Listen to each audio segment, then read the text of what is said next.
Confirmation के हिसाब से दो अलग अलग इनकाउंटर साइट्स पे इनकाउंटर्स हुए हैं।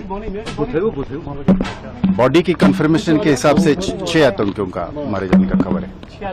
जी जी सर, कितनी बड़ी सफलता है ये सिक्योरिटी फोर्सेस के लिए, क्योंकि काफी चल रहा था पिछले दिनों से इंटेलिजेंस इनपुट जिस अंदाज से जम्मू में कुछ टेरर अटैक्स हुए थे और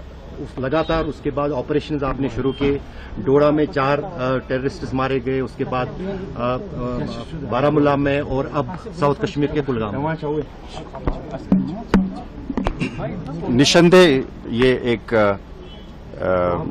बहुत बड़ा माइलस्टोन है, बहुत बड़ा प्रोग्रेस है। सिक्योरिटी एनवायरनमेंट में मजबूती लाने के लिए ये सक्सेसेस बहुत मायने रखते हैं और एक सब्सटेंटिव तौर पे भी और एक मैसेजिंग के तौर पे भी ये इस चीज की इंडिकेशन है कि सिक्योरिटी आर्किटेक्चर की और लोगों का बढ़ चढ़कर इसमें ह्यूमन इंटेलिजेंस की जो फ्लो है उससे जाहिर होता है कि ये एक फाइट जो है वो लॉजिकल कंक्लूजन पर पहुंचेगी और इसमें लगातार इस तरीके का सक्सेसेस आते रहेंगे और जो भी कोशिश होगा दूसरे साइड से, उन्होंने मजबूर हैं अपने कोशिशों से बाज नहीं आने का, पर हम अपनी सिस्टम को, अपना सिक्योरिटी आर्किटेक्चर जिसमें Jammu Kashmir police, Indian army, agencies और सेंट्रल आर्म पुलिस फोर्सेस हैं, सब मिलकर और खासकर जैसे मैं बार बार जगह जगह पर कहता हूं कि आवामी सपोर्ट के साथ,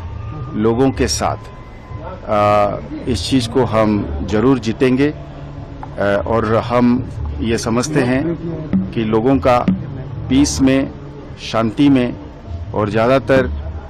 और लोगों का जान बचाने के लिए, इस अफरा तफरी को खत्म करने के लिए मेरे ख्याल में सब लोग इसमें शामिल हो रहे हैं और ये एक और जोर पकड़ रहा है। सर, कुछ आइडेंटिफिकेशन हुई है, कौन सा ग्रुप था, ये कहां से आया? अभी ऑपरेशंस चालू है, इसलिए एक जगह में अभी ऑपरेशन कंक्लूजन पे नहीं पहुंचा है, तो जब हो जाएगा तब हम क्लैरिटी के साथ बात कर सकते हैं। कई बार ऐसा होता है कि 2 तंजीम आपस में भी कोऑर्डिनेट करके बैठते हैं, तो इसलिए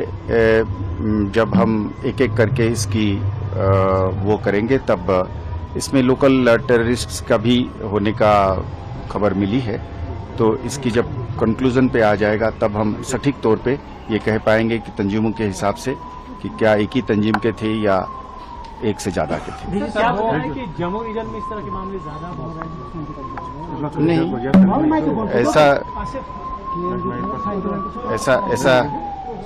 ऐसा नहीं है कि ऐसा है कि स्टैटिस्टिक्स एक ऐसी चीज है, नंबर एक ऐसी चीज है जो हमेशा सिक्योरिटी सिचुएशन की पैरामीटर्स को या सिक्योरिटी सिचुएशन को बयान नहीं करती है और पर हम हर इंसिडेंट को, हर एक्ट को बड़ा ग्रेविटी के साथ और बड़ा सीरियसनेस के साथ लेते हैं। तो मैं जैसे जगह जगह पर कहा हूं कि जम्मू साइड में एक पुराना चीज को एक्टिवेट करने की कोशिश है, तो इसीलिए जब एक जगह में कुछ हद तक, कुछ देर तक, लास्ट इंसिडेंट 2006-2007 के बाद अब जब इंसिडेंट्स होने लगे हैं या होने की कोशिश हो रही है, तो एक कंसर्न पैदा होती है, पर उस कंसर्न का मतलब नहीं है कि दुश्मन ने कोई भारी कामयाब हासिल करी है। देखिए, सबसे बड़ी कामयाबी है आतंक का एक इंसिडेंट करना, पर आतंक के पीछे एक सपोर्ट बेस को खड़ा करना, ये दोनों अलग अलग चीज है। आज अब अगर जम्मू की बात करते हैं तो उसी जम्मू के जिले में आप जाइए, गंदों में आप जाइए, डोडा में आप जाइए, उधमपुर में आप जाइए, डुड्डू बसंतगढ़ में, बनी मछेड़ी में, आप पाएंगे, अगर आप मेरे मीडिया मित्र जब जाएंगे वहां पे लोगों से बात करेंगे तो आपको ये पक्का पता चलेगा कि वो माहौल नहीं रहा है। तो कोई आतंक को फैलाने के लिए जो इकोसिस्टम है वो नहीं है, वो हमारा सबसे बड़ी कामयाबी है। तो हम उस कामयाबी को बुनियाद बनाते हुए हम उम्मीद करेंगे कि हम अमन को और शांति को कायम रखवाएंगे।